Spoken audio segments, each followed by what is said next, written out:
unfair of considering Naruto had practically taken them all out. Naruto had given each of his genin a scroll to learn a new jutsu. Sakura learned Dutan Doryuhiki. Though it was an elemental jutsu, Naruto deemed Sakura able with her chakra control. Sasuke learned Raitun Kaminari Suzume because his Katan jutsu arsenal was suffice thanks to his Uchiha upbringing. Konohamaru learned Katan Gukakyu no Jutsu. Though less powerful than Uchiha, Konohamaru was gifted with a few talents from the Sandaime Hokage. Konohamaru was able to shoot out multiple fireballs consecutively, equal size, equal speed. This was a feat that the Sandaime was well known for. This genin team was exceptional with excellent skill. Naruto noticed Sakura's interest in medical jutsu, so he taught her the very basic chakra healing for minor cuts and bruises. With her excellent control, she was able to take the skill even further and could do more complex injuries. How could she do this? Well, somehow, something clouded Naruto's judgment and so, impulsively, he volunteered himself as her practice dummy.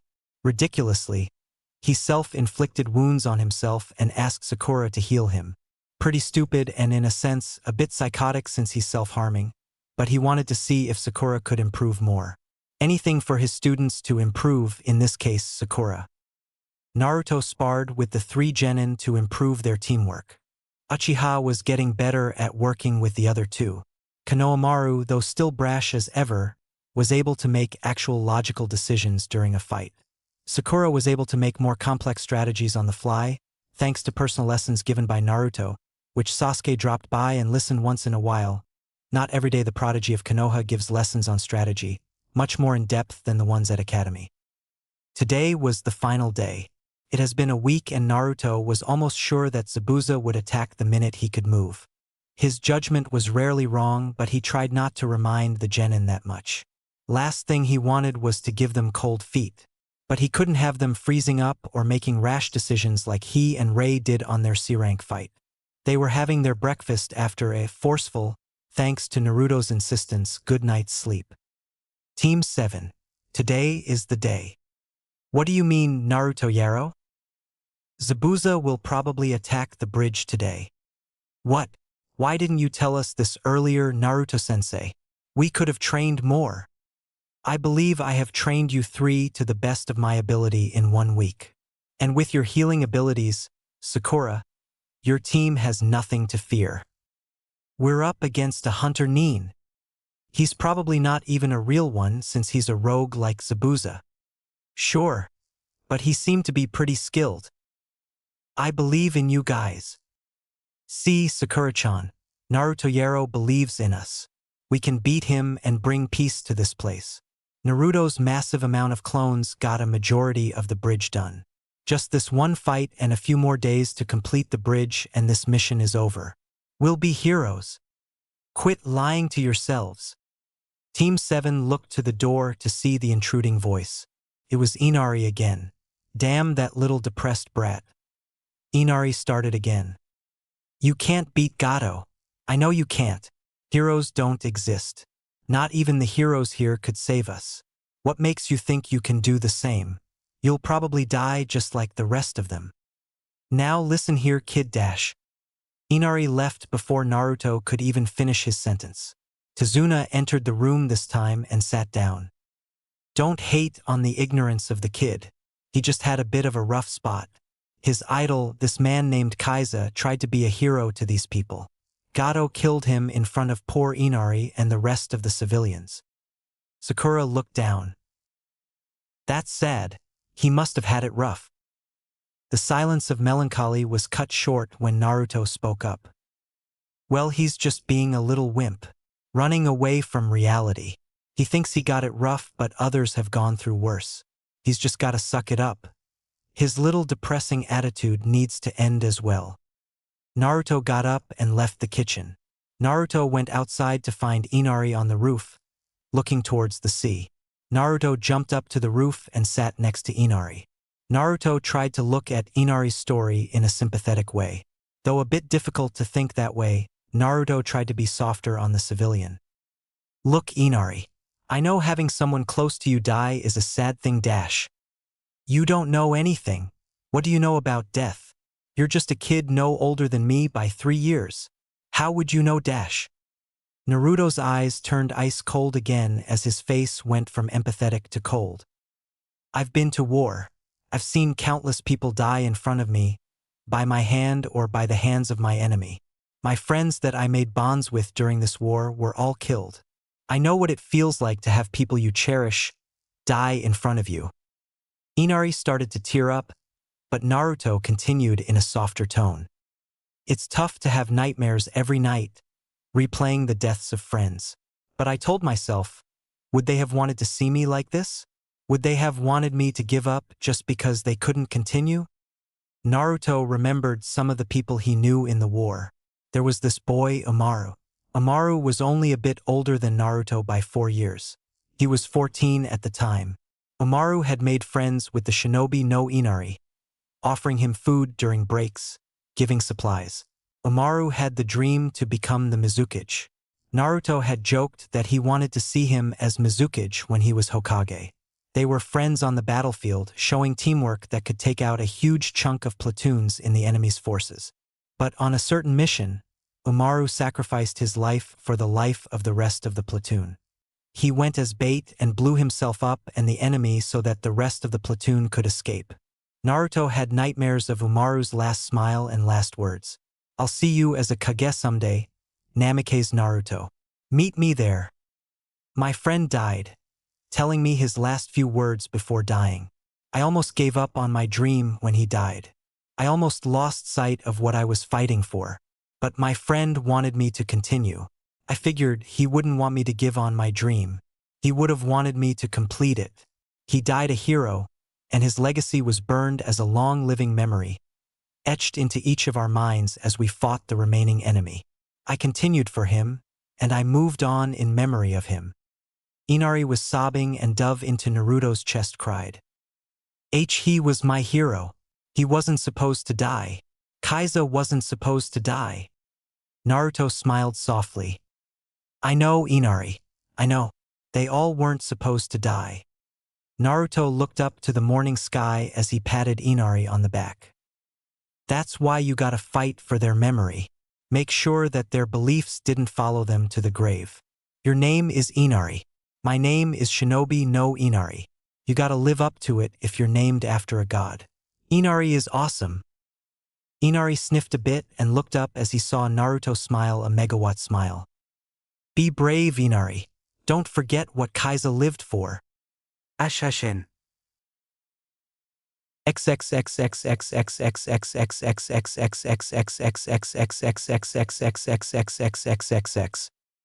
Naruto had convinced Tazuna and all the builders to stay home today because of Zabuza.